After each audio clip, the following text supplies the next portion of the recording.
Welcome to this Campaign 2022 weekly reality check. I'm political specialist Shaun with our analysts, Republican Dick Wadhams, Democrat Mike Dino.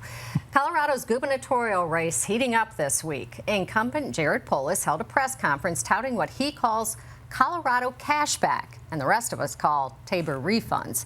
His Republican challenger, Heidi Ganahl, took him to task, pointing out Polis tried to get rid of Tabor spending caps when he was first elected. She says the only reason he's sending them out now instead of next year is to help his reelection.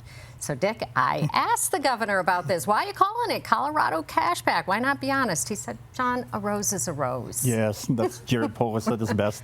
Heidi was also right when she pointed out that she was surprised he didn't put the checks in the ballots that go out in November. Maybe he still will. Maybe he'll come up with more money.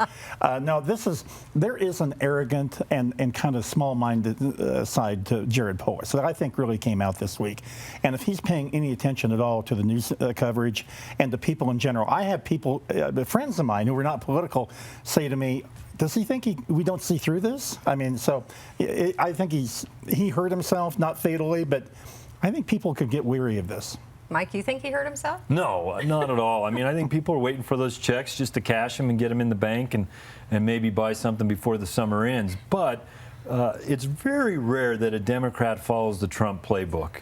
We seem to forget that there was a huge controversy in early 2020. The stimulus checks were getting ready to come out, and the president wanted to sign them. And, of course, they said, well, you can't sign them, but he put his name on the memo line on the check. Jared's just putting a letter in the mail with the check. So I think Republicans are a little jealous that he kind of followed the Trump playbook and is getting away with it. Democrats hiding behind Donald Trump. I can't stand it. I'm thinking.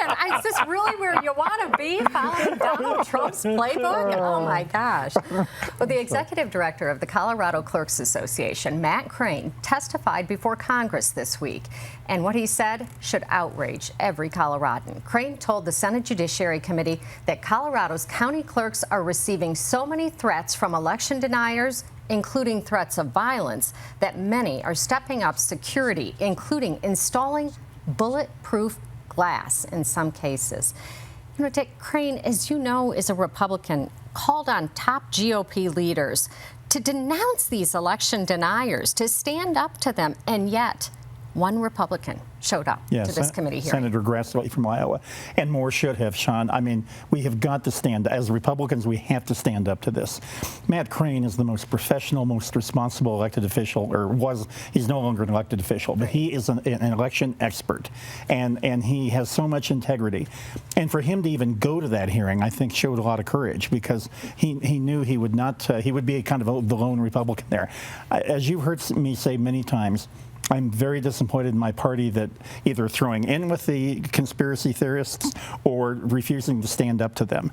And we've got to do that. I totally agree with you. So, yeah, Mike, how much does this sort of thing hurt Republicans like a Joe O'Dea, even though he's not an election denier? You know, it keeps it front and center. Well, you know, and I'm sorry to sound like a broken record. You know, it seems every week I always bring up the unaffiliated voters and where are they going to go in this election. You know, my hunch is that, you know, there's a chance that a Joe O'Dea could keep the ones he got in the primary. But the problem is every time something comes up about election deniers, one, I think you have the right-wing Republicans peeling off him, and you have the unaffiliated reconsidering who am I going to vote for. And I think it doesn't help on the national level. In 4 of the biggest swing states, Republicans have nominated for the Secretary of State election deniers, the latest in Arizona. And I think this just reinforces with voters they can't vote Republican this year. Yeah. Republicans fired the first shot this week in what promises to be an all-out war in Colorado's U.S. Senate race. The National Republican Senatorial Committee began running an ad attacking Democratic incumbent Michael Bennet, whose challenger, Joe O'Dea, is a Republican moderate. The ad, which shows Bennett's face strangely morphing into President Biden's, claims Bennet just goes along with Biden as the cost of living surges. With Biden and the D.C. politicians in charge, gas prices more than doubled. Senator Bennet votes 98% with Biden. He just goes along. Groceries, housing, everything costs more with Biden and his D.C. cronies in charge. And Senator Bennett just goes along, 98% with Biden. With an economic recession looming, empty shelves, crime in our streets, Senator Bennett fades away and just goes along. NRSC is responsible for the content of this advertising.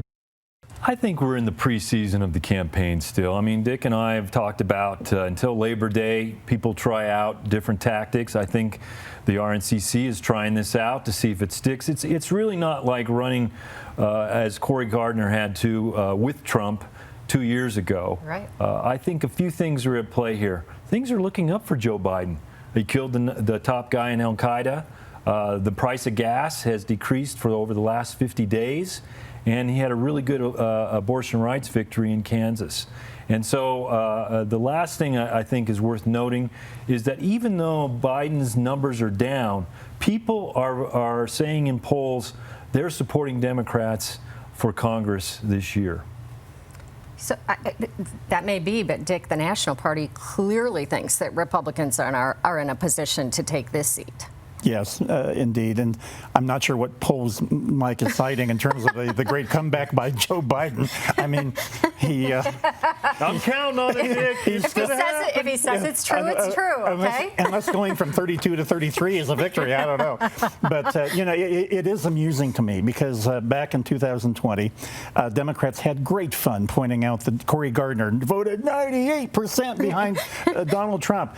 And now we got Michael Bennett, who voted 99% with Joe Biden. And by the way, Biden is worse off today in Colorado than Trump was in some polls. So it is a brutal truth. There has been not one major policy that the Biden administration has pursued that Bennett hasn't compliantly and supported. And I think it is going to come back to haunt him. On top of it, Bennett just doesn't have much to show for 14 years in the Senate.